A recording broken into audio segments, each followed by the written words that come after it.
ایک بزرگ کا واقعہ ہے کہ وہ کاروبار کے لیے، روزگار کے لیے ایک بار کسی جنگل سے گزر رہے تھے اور کام کے لیے گھر سے نکلے تھے. عبادت گزار بھی تھے مگر ظاہر روزی بھی کمانی تھی. مگر اچانک انہوں نے ایک منظر دیکھا کہ ایک لومڑی ہے، بڑی فربا ہے، تر و تازہ ہے، اور اس کے ہاتھ پیر بھی نہیں ہیں اور وہ اندھی بھی ہے. اب حیران ہو گئے کہ اس کے پاس تو نہ ہاتھ پیر ہیں، نہ آنکھیں ہیں، نہ دیکھ سکتی ہے، نہ چل پھر سکتی ہے، تو یہ کھاتی کیسے؟ اس کے کھانے کا انتظام کیسے ہوتا ہوگا؟ اسی شش و پنج میں تھے، آپ بیٹھ گئے. اچانک آپ نے دیکھا کہ زمین شک ہوئی اور دو پیالے نکلے، ایک شہد کا اور ایک دودھ کا. مگر آپ پھر سوچنے لگے کہ یہ پیالے تک پہنچے گی کیسے؟ اب کیا ہوا کہ تھوڑی دیر بعد انہوں نے دیکھا کہ قریب پہاڑ سے ایک سفید چہرے والے نورانی بزرگ وہ اوپر سے تشریف لائے اور اپنے ہاتھوں سے لومڑی کو یہ دونوں پیالے پلائے. پھر پیالے زمین کے اندر چلے گئے اور وہ بزرگ واپس جانے لگے.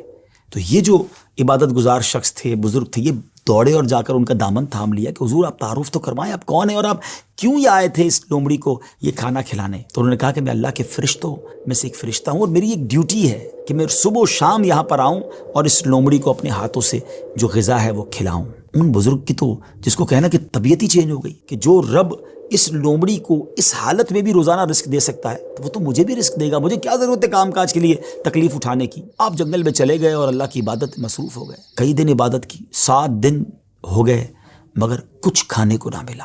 بھوک سے برا حال ہو گیا.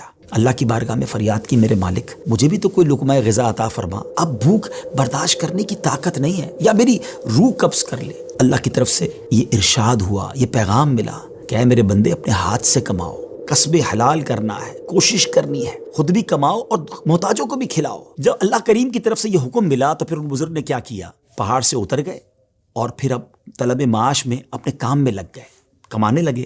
آدھا خود کھاتے، آدھا محتاجوں میں تقسیم کرتے. اس واقعے سے سیکھنے کو یہ ملا کہ یہ دنیا عالم اسباب ہے.